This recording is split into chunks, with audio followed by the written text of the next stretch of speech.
اعوذ باللہ من الشیطان الرجیم بسم اللہ الرحمن الرحیم۔ حدیث نبوی صلی اللہ علیہ وآلہ وسلم۔ میں ابن عباس رضی اللہ عنہما اور لوگوں کے درمیان ترجمانی کے فرائض انجام دیتا تھا۔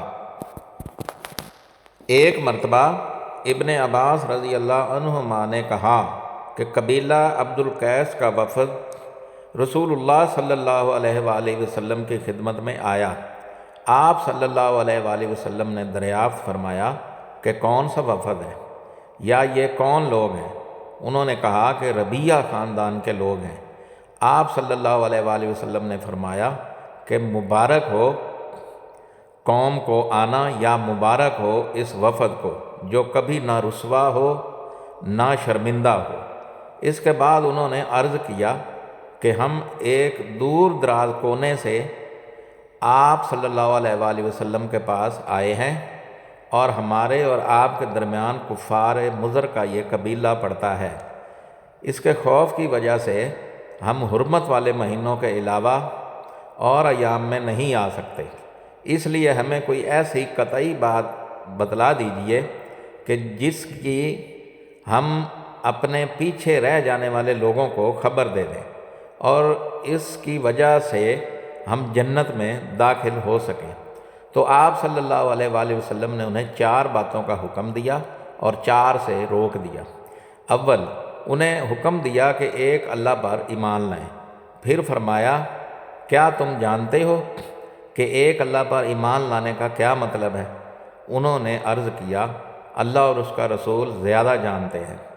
آپ صلی اللہ علیہ وآلہ وسلم نے فرمایا، ایک اللہ پر ایمان لانے کا مطلب یہ ہے کہ اس بات کا اقرار کرنا کہ اللہ کے سوا کوئی معبود نہیں، اور یہ کہ محمد صلی اللہ علیہ وآلہ وسلم اللہ کے سچے رسول ہیں، اور نماز قائم کرنا، زکوٰۃ ادا کرنا اور ماہ رمضان کے روزے رکھنا، اور یہ کہ تم مال غنیمت سے 5واں حصہ ادا کرو، اور 4 چیزوں سے منع فرمایا، دبا، حنتم اور مزفت کے استعمال سے۔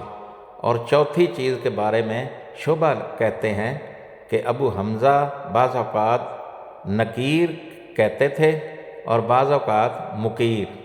اس کے بعد رسول اللہ صلی اللہ علیہ وآلہ وسلم نے فرمایا کہ ان باتوں کو یاد رکھو اور اپنے پیچھے رہ جانے والوں کو بھی ان کی خبر کر دو۔ یہ حدیث صحیح بخاری سے لی گئی ہے اور اس کا نمبر ہے 87۔ دوسری حدیث، عقبہ نے ابو عباب بن عزیز کی لڑکی سے نکاح کیا تو ان کے پاس ایک عورت آئی اور کہنے لگی کہ میں نے عقبہ کو اور جس سے اس کا نکاح ہوا ہے اس کو دودھ پلایا ہے، نہ تو نے کبھی مجھے بتایا ہے۔ یہ سن کر عقبہ نے کہا، مجھے نہیں معلوم کہ تو نے مجھے دودھ پلایا ہے۔ تب سوار ہو کر رسول اللہ صلی اللہ علیہ وآلہ وسلم کی خدمت میں مدینہ منورہ حاضر ہوئے اور آپ سے اس کے متعلق دریافت کیا۔ تو آپ صلی اللہ علیہ وآلہ وسلم نے فرمایا، کس طرح تم اس لڑکی سے رشتہ رکھو گے؟ حالانکہ اس کے متعلق یہ کہا گیا۔ تب عقبہ بن حارث نے اس لڑکی کو چھوڑ دیا اور اس نے دوسرا خامند کر لیا۔ یہ حدیث بھی صحیح بخاری سے لی گئی ہے اور اس کا نمبر ہے 88۔